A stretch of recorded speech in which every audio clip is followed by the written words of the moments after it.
ఉమ్మడి శ్రీకాకుళం జిల్లాలో భారీ వర్షాలు కురుస్తున్నాయి. ఎగువ ప్రాంతాల్లో కురుస్తున్న వర్షాల కారణంగా మడ్డువలస ప్రాజెక్టుకు సువర్ణముఖి, వేగవతి నదుల నుంచి వరద నీరు వచ్చి చేరుతుంది.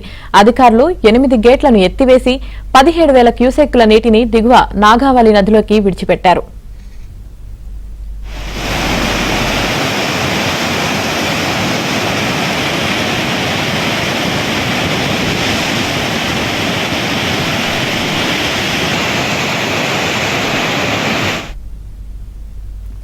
మరోవైపు భారీ వర్షాల కారణంగా సాయన్న గెడ్డ మీదుగా నీరు ప్రవహించడంతో రేగిడి గ్రామంలో రాకపోకలు నిలిచిపోయాయి. సాయన్న గెడ్డ పక్కన ప్రాథమిక ఆరోగ్య కేంద్రం, ప్రభుత్వ పాఠశాల, అంగన్వాడీ కేంద్రం, ప్రభుత్వ పశు వైద్యశాల వంటి కార్యాలయాలు ఉన్నాయి. రాకపోకలు నిలిచిపోవడంతో తీవ్ర ఇబ్బందులు కలుగుతున్నాయని ప్రజలు ఆవేదన వ్యక్తం చేస్తున్నారు.